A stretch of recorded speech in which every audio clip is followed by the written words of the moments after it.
When people find out you're estranged and dealing with their reactions, that's what this video is about.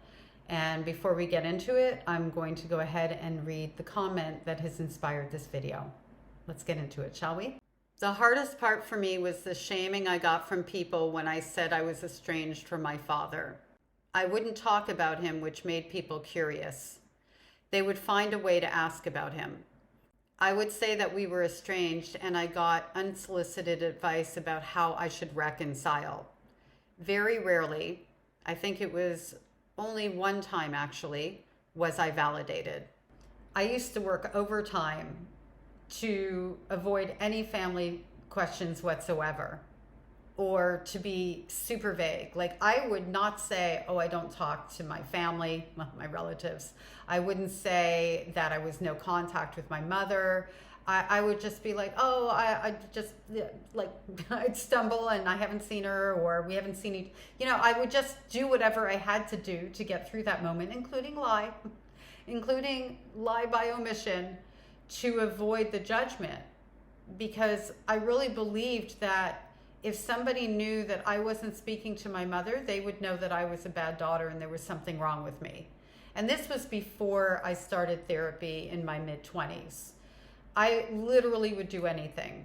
And then after therapy, I was still feeling that shame and embarrassment. Even though I knew the truth, I still carried those feelings. And I think that I carried those feelings quite a bit because of other people's reactions. And at the time, I was still very much living in the world where what other people knew was more factual and important than what I knew. It's our conditioning, that it's a leftover from our conditioning, from the brainwashing.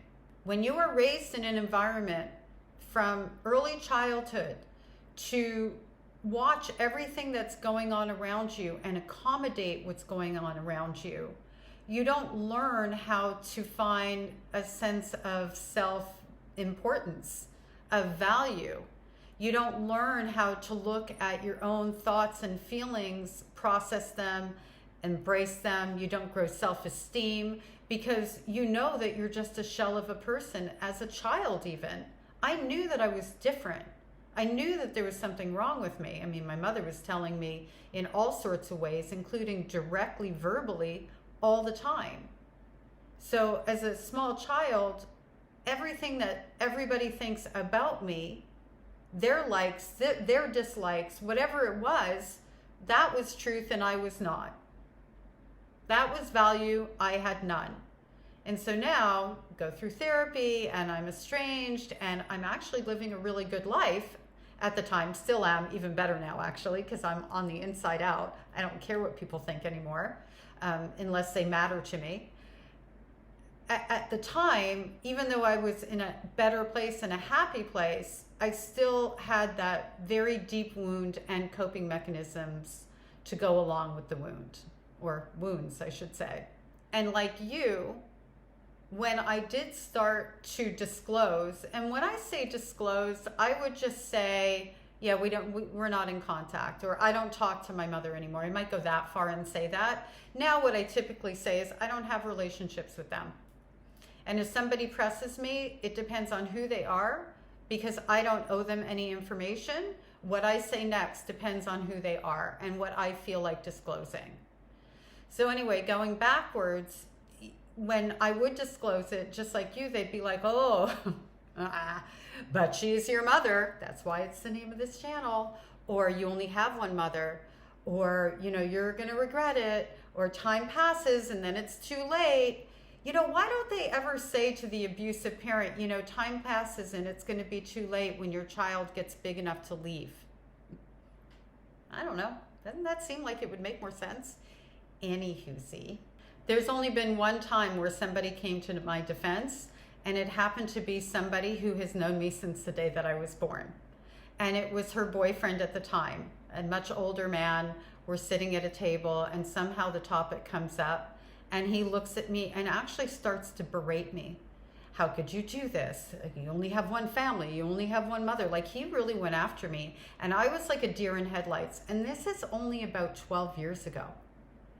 And she looked at him and she said, well, maybe it's because her mother dropped her out of a 2-story window and tried to unalive her.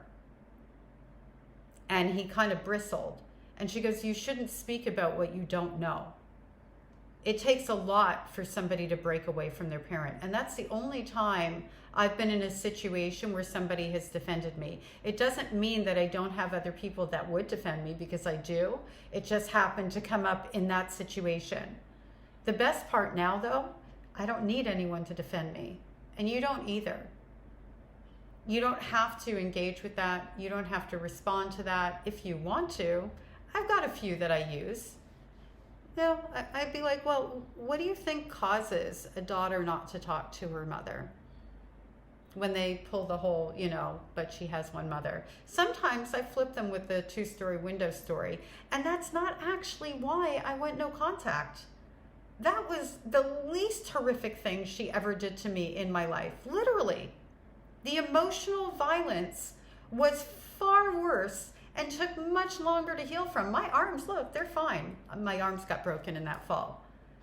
But the inside of me, I have complex PTSD. I still have a tendency to go into fawn, aka good little girl, or freeze in a moment of stress that resembles anything like what I've been through.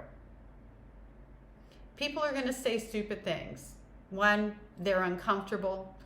2, they're lucky enough not to understand. Or 3, they do understand and they decided for whatever reason that they couldn't leave that relationship, that you decided was a better place, it was better for you to leave. And decided is a very heavy word here, because we're really taught that we don't have choices. And until it either becomes so intolerable that our only option is to choose ourselves for survival, or we end up in a relationship with someone who points things out and goes, this isn't good for you, or we end up in therapy, or all of the above,